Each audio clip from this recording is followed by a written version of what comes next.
the beginning, the innocent athletes of the 20s and 30s didn't know what follies were. They just took weird shots and wore strange clothing, and so we laugh at them today. But by the 40s, they were actually trying to entertain and amuse, as each sport developed its own distinctive folly style.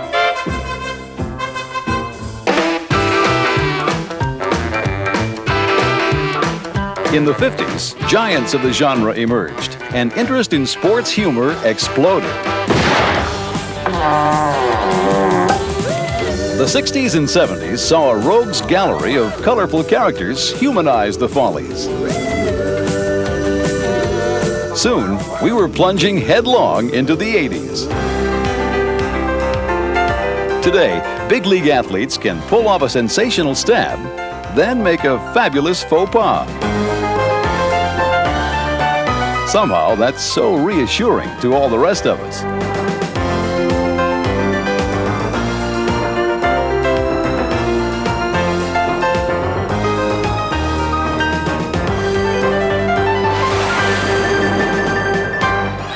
Only someone this good can commit the greatest sports follies.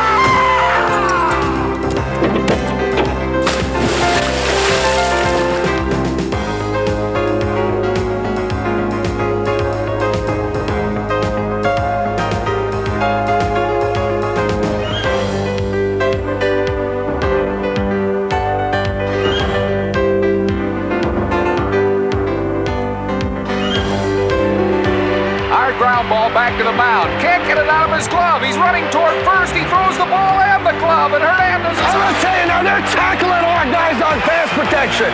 Don't you be intimidating me. I'm not intimidating you. Don't you be intimidating me. I'm not intimidating you, but I'm going to tell you. You gotta be kidding. Hey, you guys are reading a different rule book than me. When you look at it, sometimes we're very serious about what we're doing, but when you look back at it, you say, boy, that was seriously funny. Mr. Borg's shot strikes the official, knocking his glasses to the ground. How unfortunate. Left side. Challenges. Block. Another block.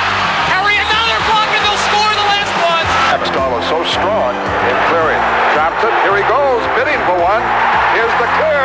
Here it is. He scores! Hextall scored a goal on the empty net. Before you guys say anything, I was aiming for that corner. Deep to right field. Holy cow, I don't believe it. Home run for George Brett. And Billy Martin now is coming out. He wants to take a look at that bat, and they are about to make a decision, and this could be a momentous decision. That you remember that? I can't believe that. Wait a minute, Bill. Wait a minute. They did that to Simon Munson. Brett is upset now. I can't believe that, Phil. Myra straight back to pass, looking, now stops, throws, completes it to Kilmer up at the 30-yard line. Kilmer driving for the first down, loses the football. It's picked up by Jim Marshall, who's running the wrong way. Marshall is running the wrong way, and he's running it into the end zone the wrong way, thinks he scored a touchdown. He has scored a safety. As Jim Marshall knows, strange things happen in the NFL. That's the fun that attracted a child of the 50s named Jerry Glanville.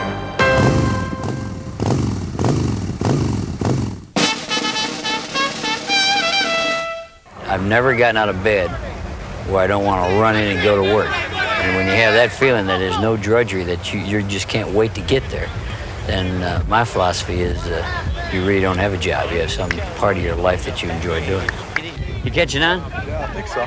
You think so? Where'd you go to school? Pardon? Where'd you go to school? Iowa. Wasn't Iowa State? No. We got the wrong guy. We were drafting. We wanted the Iowa State quarterback. We took the wrong guy. Coach Sherman. He went to Iowa. I know it. I wanted the Iowa State quarterback. We got the wrong guy. I tell you, that happens in the draft. You end up with the wrong guy. Sometimes you get the wrong guy. Other times you pick the wrong play. Sometimes the wrong guy picks the wrong play, but it ends up in the right place. Gets up, and now cranks up, throws a deep bomb to Butler. He's got it. Touchdown! You just never know, because that dang ball won't bounce the same way twice. Really, the ball probably originally wasn't designed to do what we're doing with it now. I guess if the ball was round, we wouldn't have all this fun.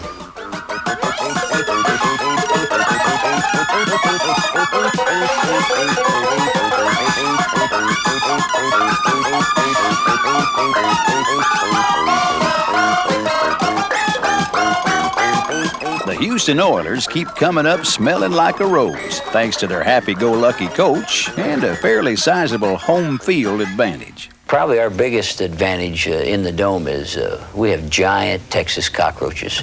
We have cockroaches in the visitors' locker room that I've heard players say they have ridden them out to the bus. This has to be an advantage because if you're from the north, you don't get to see these things. I mean, these are the size of alligators.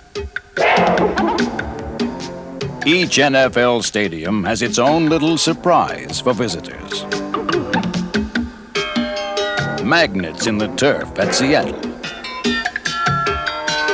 Old Testament interlopers in Atlanta.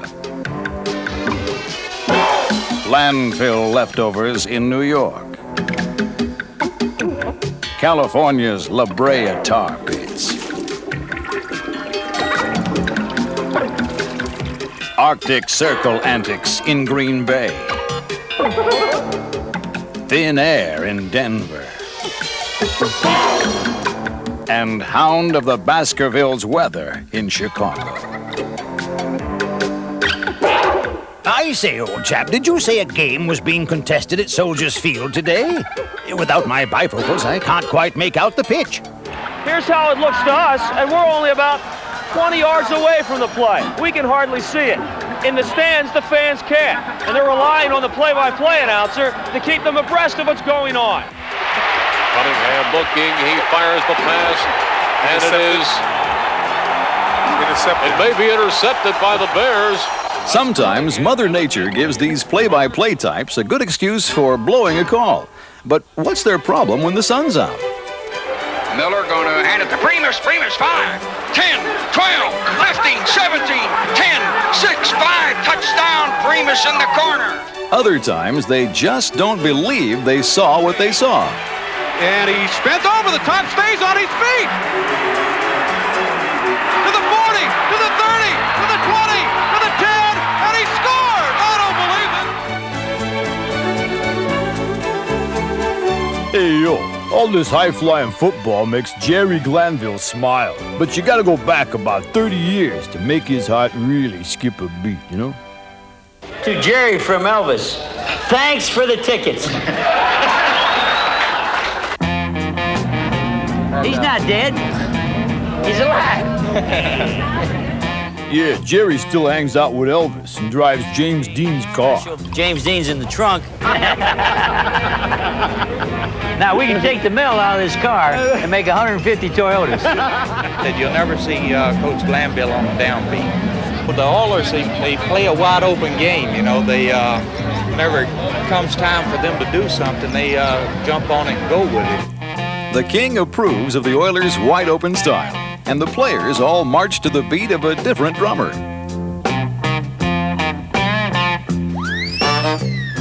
And that drummer is a coach who actually enjoys his team's contribution to the Follies.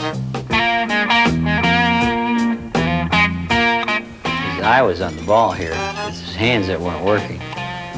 I'm looking for my favorite play. Is this hit the Jets kick? This is my favorite play of all last year. In fact, I've asked for the Jet Film to make a copy of this for me. This I love. We call this a West Coast weave.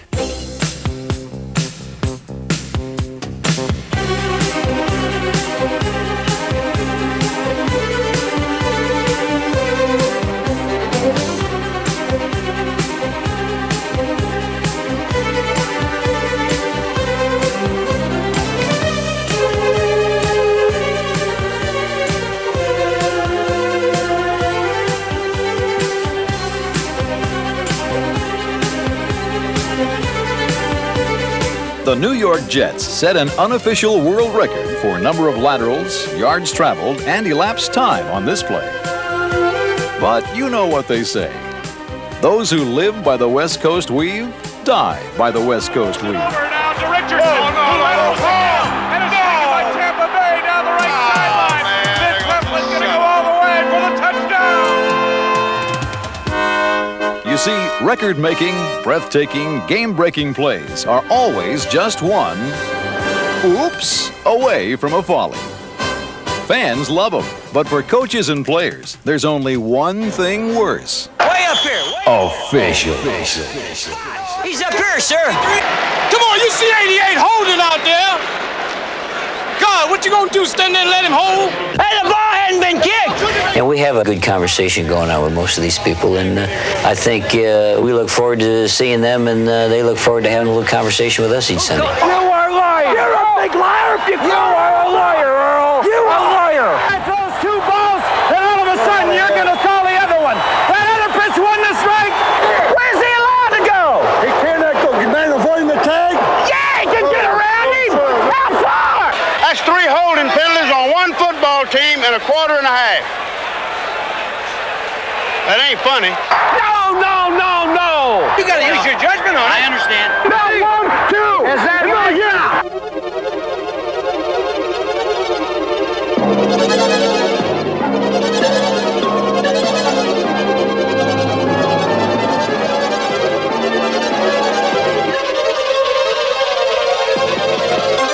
Hey, Joe.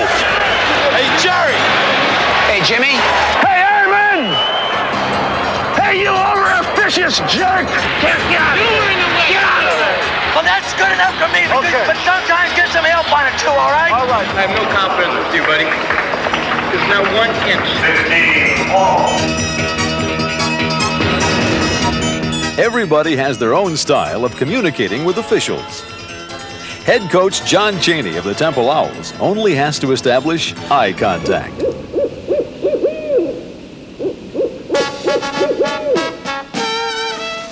But in the last couple of years, the rules have changed. We're not able to talk to the officials anymore.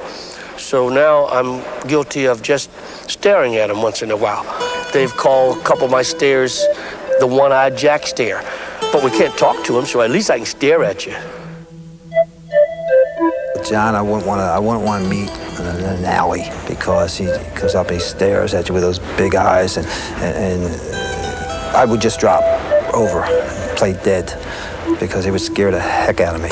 And he wants a team of domination. That's it. Not competitiveness, domination. That's John. The other coaches, they're worse than I am.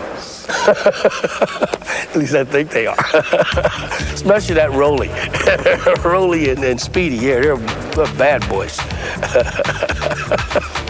My personality is somewhat of a quiet personality. I mean, I'm an emotional kind of a guy. Being the nationality that I am, it causes that. I think I have a pretty good relationship with the officials. And now they're not supposed to talk, but we still have a little camaraderie and a little conversation now and then. I love to look at him more than I see the game. In fact, when I'm scouting them, I lose sight of their team and watch Roley. He's really something very funny. Speedy the same way. Speedy Morris, he wrestles with himself. You know, he tears himself apart, and I mean, he takes off his clothes as he's yelling and screaming. Speedy's a sight to behold, I think. There's Speedy Morris. He is going to be losing that tie shortly, and the sweater is probably in deep trouble too. And Speedy Morris, who ripped his pants here 2 years ago, they were threatening to rip his sweater off. This reminds me of 2 years ago when Speedy ripped his pants right up the back.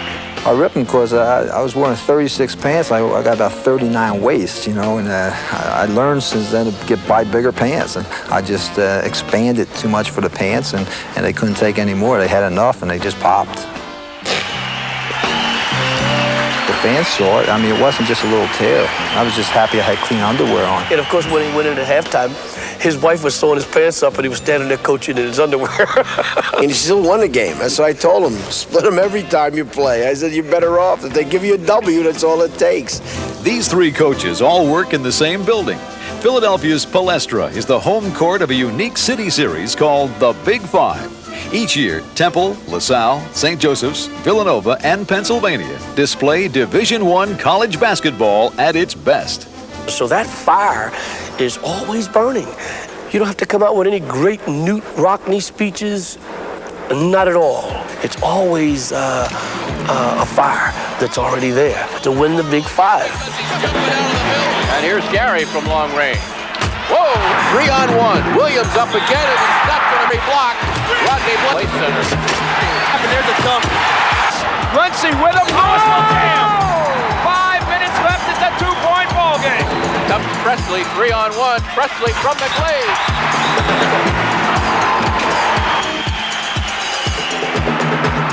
Massey, oh my. Here comes a party. Johnson on the breakaway. But all this emotion can sometimes backfire. Oh, he walked. He walked. The crowd intimidated him, I think. And he was trying to think of about 8 different moves and couldn't get any of them started. We put all of the time in teaching and coaching to get that ball right through that basket, and yet it seems to bounce everywhere. All alone, Williams missed the dunk. The undunk. So he undunked the ball instead of dunking the ball. Sometimes we say it's a brick. He shot up a brick. And it's being kicked around everywhere. You go to try to pick the ball up, and there's one guy who misses it, and 2 other guys fall on the floor. This guy dives at it, he misses it, and another guy ends up with it. The ball's going that way, and all of a sudden it's going back this way by the other team, and he goes down and blows the basket. Ball hits him in the face, he falls out. All of these things happen, and it's very funny, but it just goes to show you that the game is not so far removed from where life is. As in life, we sometimes foul up, and a buddy saves us, or we might get stuck in an awkward situation. There are days when we run out of room or want to leave early. But most of all, everybody needs somebody to hold on to when life gets rough, as it surely will.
I've been in hockey for so many years now, and every year has been fun. To me, when the fun does go out of it, I think it's time to get out of it. Terry Crisp is a former Broad Street bully from the Philadelphia Flyers, who now presides over the loosest team in the NHL, the Calgary Flames. Just don't think, react. You'll be all right. We all go in with visions of grandeur and doing this and that, but what it really is, if you jump up on top of Secretariat, you know you got a pretty good chance of finishing up in the top money. Here's Poplinski. What's in, gives it to Radina. He shoots, ran for the save. Oh, they put it in. Joseph to 3, Calgary. You're on a man-night plow horse, you better be gouging pretty good to get down the home stretch. 2 on 3, Muller in the middle. Shot was deflected on, goal scored! Patty Verbeek will get the goal. Mike Vernon misplayed it. Terry is the kind of guy that says what he feels and says it loudly and says it right away. So at times he's very boisterous and sometimes even out of control. But the bottom line is he wants to win hockey games, and that's what we're all here for. Well, in the 16 years I've gone through just about every kind of coach you can imagine. Coach Crisp is kind of a hauler guy. It's his way or the highway sort of deal. He wants you to play with emotion out there and go that way.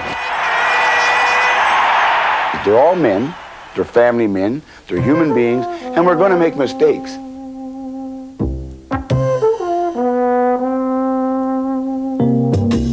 And if we make mistakes, and you can look at the lighter side of making that mistake, you don't go bonkers. You don't wind the rubber band up and it goes boing.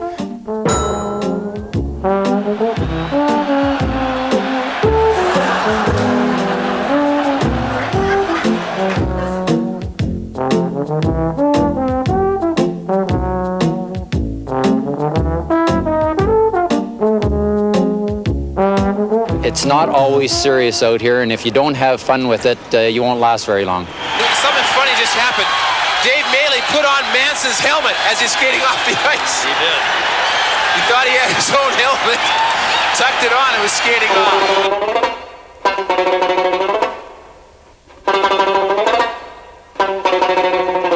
After you've had a few days to watch it, and it's not life or death, you do find some humor in it. Maybe not at that given time. It depends on whose bull is being gored as to who's humorous or not.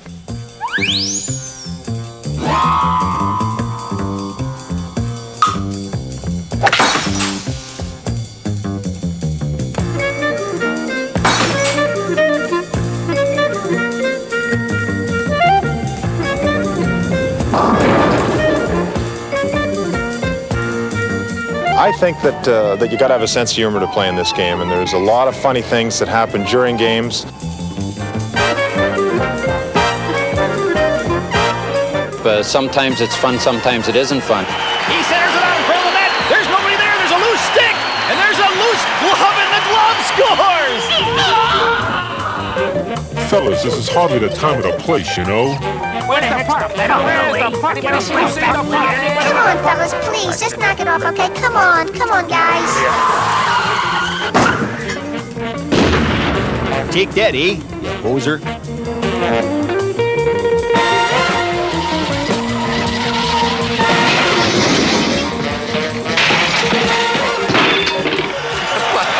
I'll tell you, that green seat and the white seat, if there happened to have been people sitting there, well, the people in the first row are holding up that piece of glass. And here, Bergeron will be going right now. I can't believe it. Pucks end up in the darndest places. It's in the skate of Salming. It got lodged actually right in the net. Now there's the first. Call Ripley's. I've never seen that one. Hopefully not too many people get hurt. A lot of the players you watch in the Follies have done something pretty good just to get there. Shot. Trickles near the goal line, and it's brushed along and out front. The skill was just to even get there to make the Folly to begin with. The Folly is the end result of trying to make a heck of a play.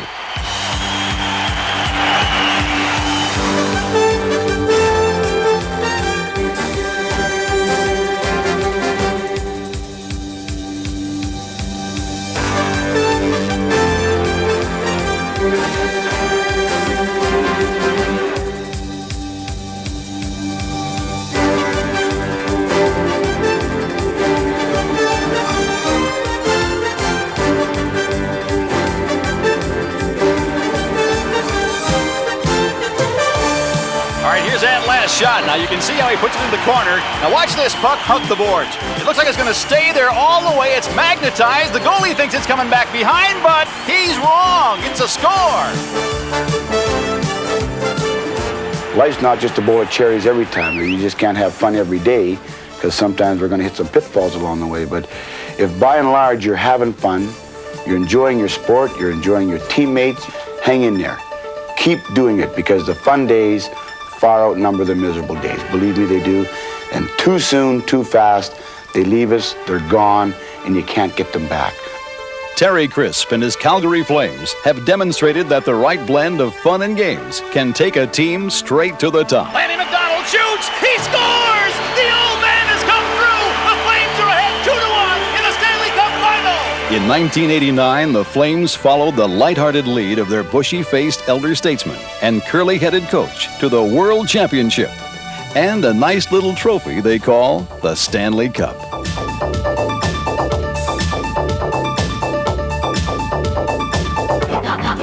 Oh, so you say you don't have the studs to win a championship. Today, I will teach you how to win with your brain. Dr. Freud called it a psych job, and it starts with eye contact. Sometimes all it takes is a subtle glance, or a little body language will send the message. Did you get the message, Mookie? Al Grabowski was my favorite subject of all time. Here was a man who could communicate his deepest feelings without speaking.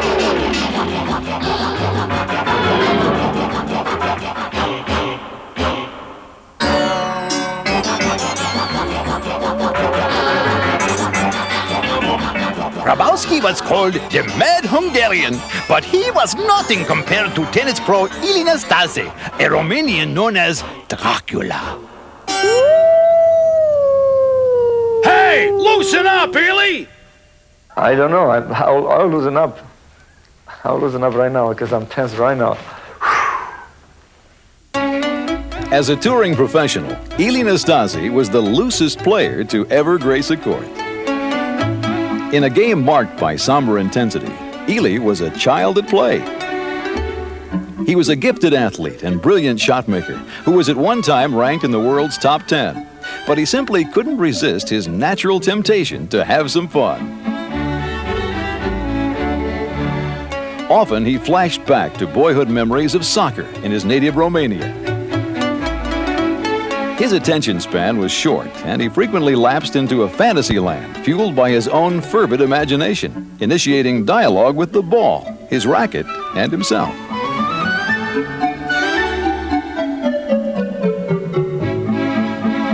But his mood swings were not always sunny.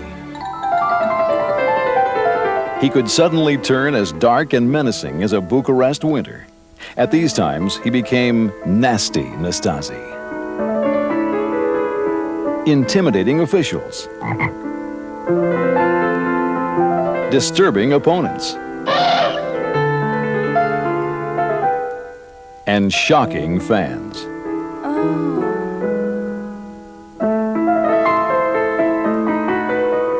This talented and temperamental artist was unlike anything the tennis world had ever seen. Depending on your point of view, that was either good or bad, but never indifferent. Sure, sometimes I went too far. And I have to admit it, but I don't regret it. But I don't regret at all, because it was me. I did it my way, like, Sinatra did it. Today, Ilie is a touring pro, still teaching his unconventional style at a Paris tennis club, owned by his old Romanian doubles partner, Jan Teriak. Did you teach him? No, not really. I mean, he was so gifted that he was gifted from God. And then I was the second one, so I never compare myself with God, but he was probably the most gifted tennis player I saw in my 30 years, and I don't believe that players like this are coming every generation, and the man had a merit to change the game of tennis from tennis sport to entertainment. And that my young friend is not so young anymore. No. Still, unfortunately, has the bad habits. The hair is as long as he was.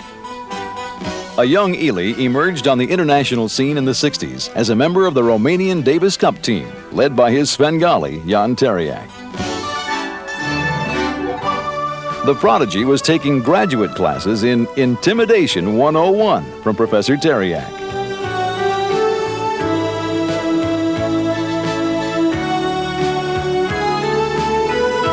So when he came along, not really only coaching him, but I was always older. Now we change, he's older than I am. But at that time, I take I take them with me, and we form the first odd couple of the tennis, put it that way. Impressionable Ely learned his lessons well and graduated with honors. He was soon taking the Nasty Nastasi show on the road to tennis clubs all over the world.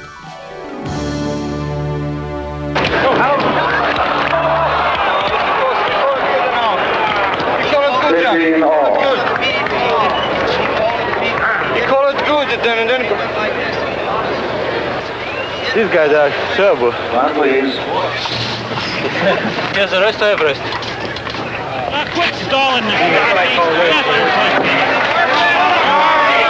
The tournament was ruined for me, and the tenseness and the problems I had with my friend, Mr. Nastasi, who caused a lot of trouble in every match that he played this week. Tuesday, Wednesday, Thursday, and Friday.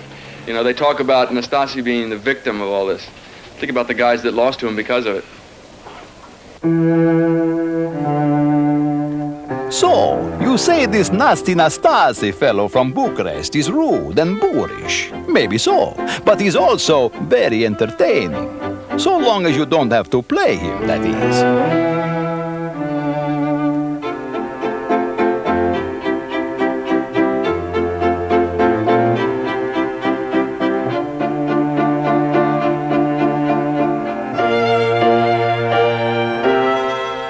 Ely even played some head games with his former partner, Jan Teriak, who was now retired and coaching Guillermo Vilas. To circumvent rules against coaching during a match, Vilas would look for discreet hand signals from Teriak in the stands. So Teriak, before the match, was talking to Vilas with the signs, you know, they're just saying if I put my finger, you know, up in my eye, I don't know. So I was playing Vilas in the French Open a couple of years ago. And he was serving from the other side of the court, and I was in this, and Teriak was behind me. So I knew Teriak was going to do something, so I just put my head between my legs, and I tell Teriak, no coaching. For better or worse, Nastasi influenced a whole new breed of tennis player who arrived on the scene as he was leaving, bequeathing the game a personality and sense of humor it had previously lacked.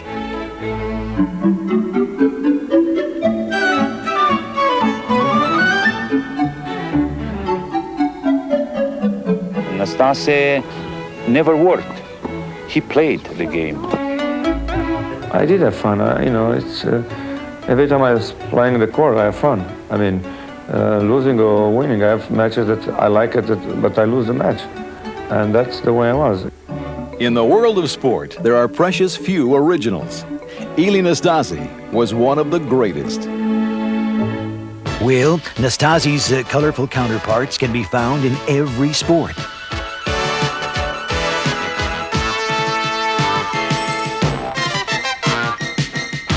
But baseball breeds more of these odd fellows than anywhere else. Why? Because they have so much free time on their hands, that's why.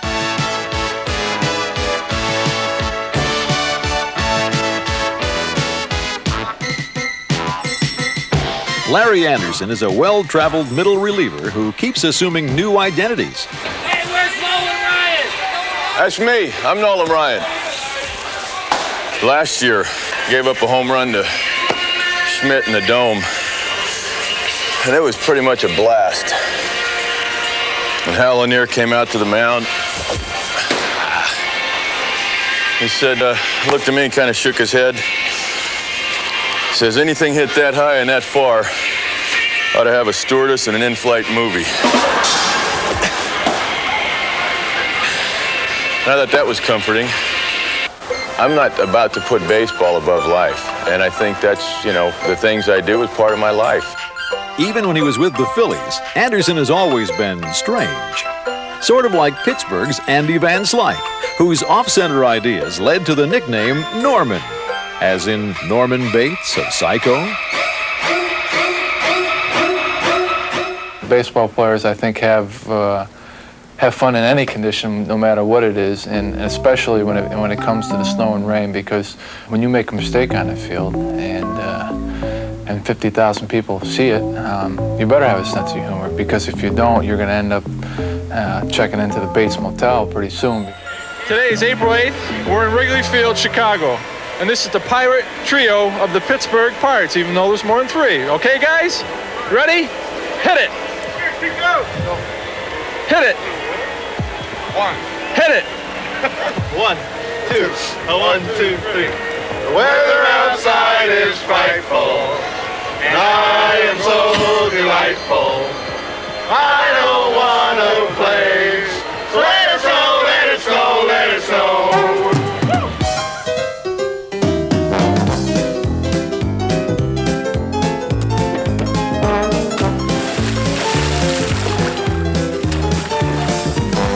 The boys of summer know how to weather the storm. But their environment is never completely under control.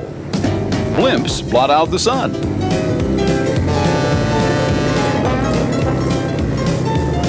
Runaway rainbirds jump the gun. I'm not a meteorologist. Don't tap my foot and ask me if it's going to rain or not. Check the wind direction. We had just taken the lead. We're trying to get the last 3 outs of the game. All of a sudden, this wind starts picking up. The skies turn black. Our catcher is being invaded by hot dog papers and Cokes and beer cups, and all of a sudden, he's getting plastered. It was the first time that I've ever had a wind delay in any of my years in baseball. The animal kingdom is also part of Mother Nature's plan to make each fly ball a safari. Another breaking ball skied to left. It hit a bird! Can you believe that? Bird! I've never seen that. That ball hit the bird flying in the air and dropped it. I've never seen a base hit like that in my life. I don't know what it is about baseball, Major League Baseball, but there's something about the game that attracts animals.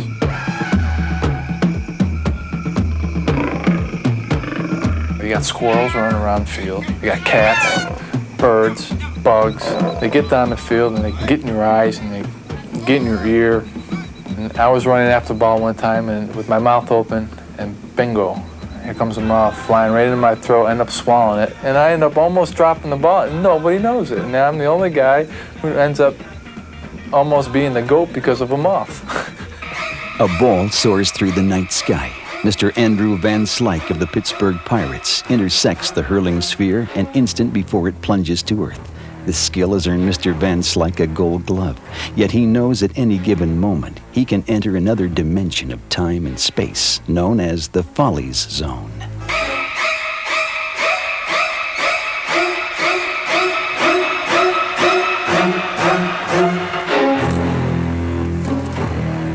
A lot of things can happen positively and negatively in that player. It goes through a player's mind when he has too much time to think.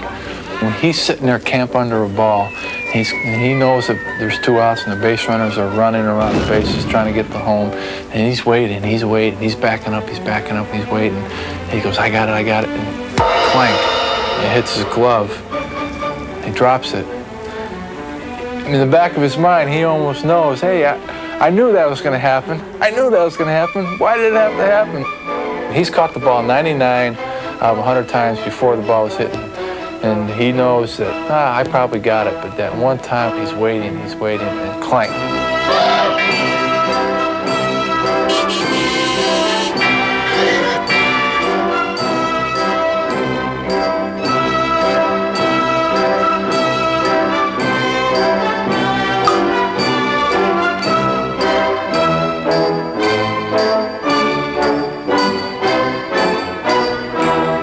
I say, old chap, where does one develop the skill necessary to join the Order of the Iron Glove? Why, in spring training, of course. I don't think this does anything for you at all, this stretch.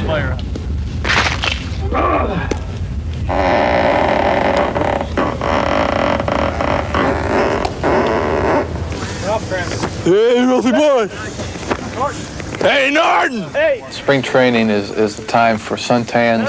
It's not like we're doing a Jane Fonda tape and trying to get ourselves our bust line down or up, or our butts up or down, or thighs in or out. I mean, that's not what we're thinking about.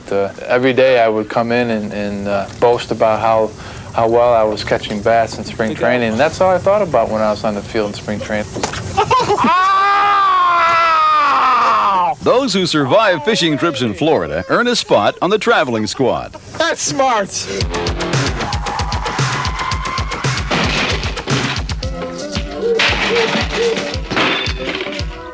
On the surface, this game seems so rudimentary.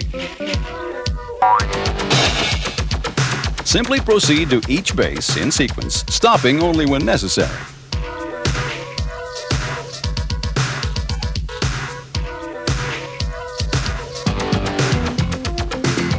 Takes a good pitch to go on. Terrible throw. Mosby doesn't know where the throw is. He's going back to first base.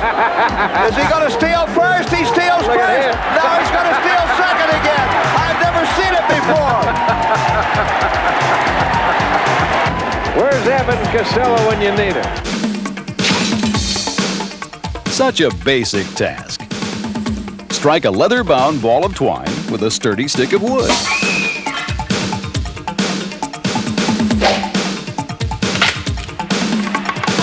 Swing and a broken bat fly ball to right field. This ball is deep. This ball's out of here. I can't believe that. Somebody better check that bat.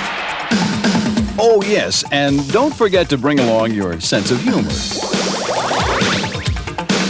I think the players can almost become a fan. They almost are sitting in the stands themselves with that Coke and watching that happen, and they're laughing along with the fans, which makes it real funny. It's not a setup. It just happens, and it happens to be a funny thing. Swing and a ground ball back at the mound. Off the glove. Hits Kipper in the head. He tries to recover. He throws. Safe at first base. Here it is again. Deion James hits a ground ball. It first goes off his glove, then off his head. In his haste to try to make the play, he loses his cap.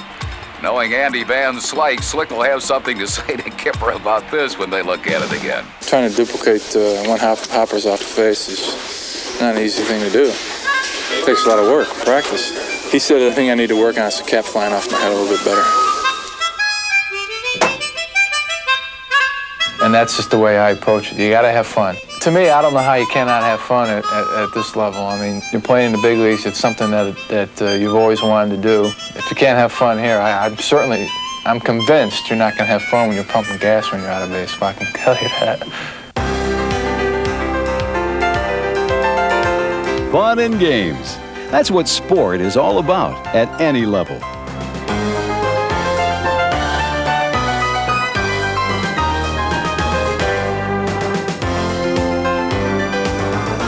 Perhaps we can sum this all up by paraphrasing the most famous quote from the Sports Cliché Hall of Fame. It's not whether you win or lose, it's how you make the greatest sports follies that counts.